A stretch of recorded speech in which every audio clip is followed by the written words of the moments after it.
Hello बच्चों, कैसे हैं आप लोग। आशा करता हूँ बहुत अच्छे होंगे। तो आज मैं एक बहुत बढ़िया टॉपिक लेकर के आया हूँ। कक्षा 10 में आप लोगों का जो पहला वाला पेपर है हिंदी का 16 तारीख को, उसमें एक प्रश्न बहुत ही ज़बरदस्त आता है, बहुत ही इम्पोर्टेंट है, हर साल पूछा जाता है। वो है सुमित्रानंदन पंत जी का जीवन परिचय। तो आइए आज इस टॉपिक पे बात कर लेते हैं, चूँकि ये क्वेश्चन जो है मोस्ट इम्पॉर्टेंट है आप सबके लिए। तो इस पर चर्चा करके इसको बहुत ही आसान बना देते हैं आप लोगों के लिए, जल्दी से याद भी हो जाएगा और आपका पूरा पूरा नंबर आपको मिल जाएगा। तो प्यारे बच्चों, आप स्क्रीन पर देख पा रहे होंगे ये सुमित्रानंदन पंत जी का संक्षिप्त जीवन परिचय है, और जिसके महत्वपूर्ण बिंदु याद करके हम पूरा का पूरा जीवन परिचय बना भी सकते हैं, अगर निबंध बनाना आपको आता है। जैसे कि आपको दिया रहेगा यहाँ पे जन्म देखिए दिया हुआ है। सबसे महत्वपूर्ण चीज़ होती है किसी भी लेखक का, किसी भी कवि का जन्म। तो जन्म इनका हुआ था 20 मई सन 1900 को। 1900 आप याद रखिए, 1900 को इनका जन्म हुआ था, 1900 ईस्वी में 20 मई को।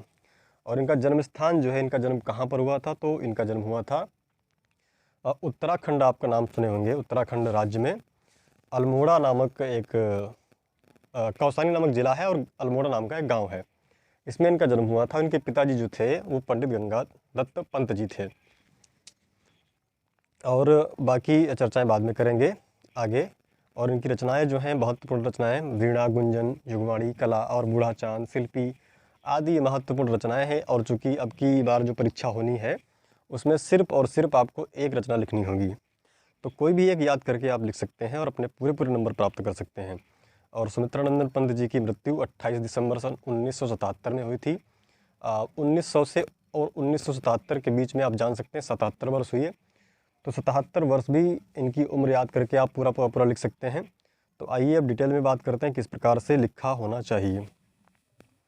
तो ये मैंने डिटेल में जिस प्रकार से आपको परीक्षा में कॉपी पर साफ साफ लिखना है उस प्रकार से मैंने यहाँ पर लिख दिया है। तो पढ़ते हैं। सुमित्रानंदन पंत का जन्म अल्मोड़ा, उत्तर प्रदेश, शायद यहाँ पर गलत हो गया है, कि कौसानी गांव में 20 मई 1900 को हुआ था। इनके जन्म के कुछ ही घंटों के पश्चात ही इनकी माँ जो हैं, इनका स्वर्गवास हो गया था, चल बसी थी। और इनकी एक दादी थी और इन्हीं के द्वारा उनका पालन पोषण किया गया। और इनका जो वास्तविक नाम था वो गोसाई दत्त रखा गया था। बाद में इनका नाम सुमित्रानंदन पंत हो गया था। और आपको अपना नाम पसंद नहीं था, इन्होंने इसलिए अपना नाम सुमित्रानंदन पंत रख लिया था। तो बच्चों आगे बात करते हैं इनकी प्रारंभिक शिक्षा। तो इनकी प्रारंभिक शिक्षा अल्मोड़ा में ही हुई थी, उसी गांव में। और 1918 में वे अपने बड़े भाई के साथ में काशी आ गए थे। और वहीं एक कॉलेज है, बहुत ही मशहूर कॉलेज है अंग्रेज़ों के ज़माने का, क्वींस कॉलेज, इसमें पढ़ने लगे। और यहाँ पर इन्होंने मैट्रिक की परीक्षा उत्तीर्ण की और इसके बाद में इलाहाबाद आ गए। वहाँ तक इन्होंने इंटरमीडिएट की परीक्षा दी, अध्ययन किया वहाँ पर। और उसके बाद में चूँकि भारत में बहुत ज़्यादा अफरा तफरी का माहौल था, तो उस समय गांधी जी का सत्याग्रह बहुत ज़ोरों शोरों से चल रहा था। तो 1919 में इन्होंने महात्मा गांधी के सत्याग्रह से प्रभावित हुए और अपनी पढ़ाई बीच में छोड़ दी और उनके साथ आंदोलन में भाग लेने के लिए ये भी चले गए। और साथ ही इन्होंने भाषाओं की बात करें तो इन्होंने हिंदी, संस्कृत, अंग्रेजी और बंगला आदि भाषाओं का अध्ययन किया और जानकारी प्राप्त की। तो आगे बढ़ते हैं। तो पुनः बच्चों हम लोग इनकी प्रमुख कृतियों के बारे में जान लेते हैं। तो इनकी प्रमुख कृतियां हैं वीणा, उच्छ्वास, पल्लव, ग्रंथि, गुंजन, लोकायतन, पल्लवड़ी, मधुज्वाला, मानसी, वाणी, युगपथ, सत्यकाम आदि इनकी प्रमुख रचनाएं हैं। तो इनमें से आप याद कर लीजिए जो भी आपको याद हो सकती हैं, और कोई एक आपको लिखनी होगी। तो आइए आगे बढ़ते हैं। और ये अंतिम चरण, हालांकि इसको याद करने की बहुत आवश्यकता नहीं है, परंतु पढ़ लीजिए। इनको पुरस्कार कौन कौन से मिले, तो इनको एक रचना इन्होंने लिखी थी चिदम्बरा। इस चिदम्बरा रचना के लिए इनको भारत के द्वारा, सरकार के द्वारा ज्ञानपीठ पुरस्कार, भारतीय ज्ञानपीठ पुरस्कार मिला। और इनकी एक और रचना थी लोकायतन, इनके लिए इनको सोवियत नेहरू शांति पुरस्कार मिला। और हिंदी साहित्य की इन्होंने अनवरत सेवा की, इसके लिए इनको पद्म भूषण सम्मान से अलंकृत किया गया, जो कि भारत का एक महत्वपूर्ण सम्मान होता है।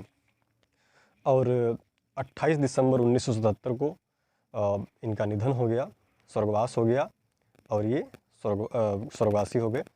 तो इस प्रकार से आप सुमित्रानंदन पंत जी का जीवन परिचय लिख सकते हैं। इनमें से जो महत्वपूर्ण चीज़ें हैं वो आप पीछे जैसे पढ़ चुके हैं, जो इनका शुरुआती जीवन परिचय है और इसके बाद में जो इनका प्रारंभिक शिक्षा है वो आप जान चुके। प्रारंभिक शिक्षा इनकी गांव में हुई, अल्मोड़ा में ही हुई और इसके बाद ये क्वींस कॉलेज में चले आए, वहाँ तक इन्होंने इंटर किया और इसके बाद में गांधी जी के आंदोलन में शामिल हो गए। इसके लिए इनको बीच में पढ़ाई छोड़नी पड़ी। रचनाएं आप जान चुके हैं, वीणा, पल्लव आदि रचनाएं हैं, कोई भी याद करके आप लिख सकते हैं, क्योंकि इस बार आपको सिर्फ और सिर्फ एक ही रचना लिखनी होगी। और सम्मान पुरस्कार के लिए हालांकि आपको बता दिया गया, लेकिन इसको याद करने की कोई आवश्यकता बहुत ज़्यादा नहीं है आपकी परीक्षा की दृष्टि से। और इनका निधन जो है 28 दिसंबर 1977 को हो गया था। तो इस प्रकार से आप याद कर लीजिएगा। बहुत बहुत धन्यवाद।